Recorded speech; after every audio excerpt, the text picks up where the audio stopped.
Almost from the beginning of the 19th century, politically conscious Indians had been attracted to modern civil rights, especially the freedom of press.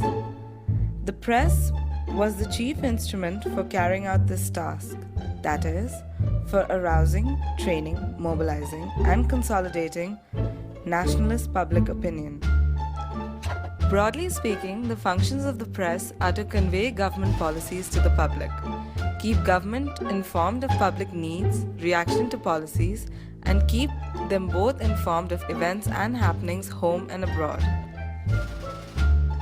The history of Indian press begins with the arrival of the Europeans. The Portuguese were the first European nation who brought a printing press to India, and the first book was published in India by the Jesuits of Goa in 1557. In 1684, the English East India Company set up a printing press in Bombay. For about a century, no newspapers were published in the company's territories because the company's servants in India wished to withhold the news of their malpractices and private trading from reaching London. First attempts to publish newspapers in India were made by disgruntled employees of the East India Company who sought to expose the malpractices of private trade.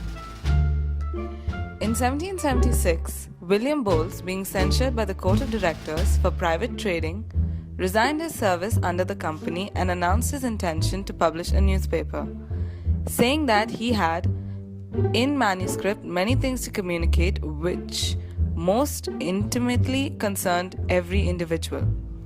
The official quarters at once reacted, and Bowles' scheme ended even before it could commence.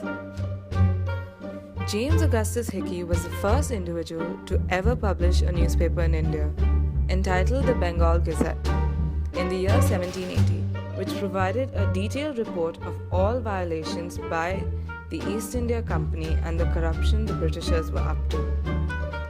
The company had to provide a detailed account of the wealth they had gained to the mother government.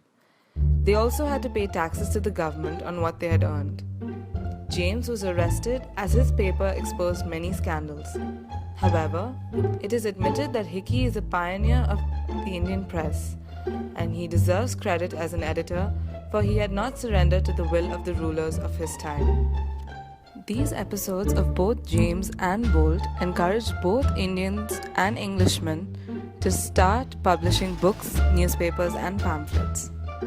The following year saw the appearance of new publications like the Calcutta Gazette, the Bengal Journal, Calcutta Amusement, the Calcutta Chronicle, Bombay Chronicle, and so on.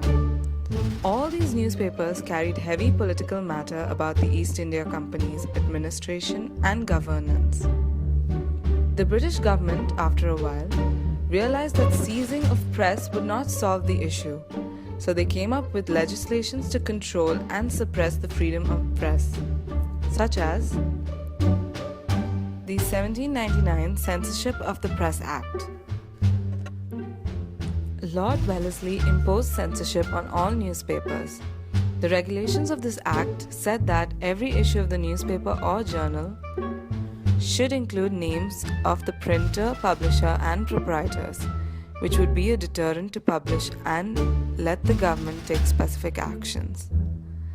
The publishers would have to submit a copy of the newspaper to the censor board before publishing. The Licensing Regulations Act of 1823.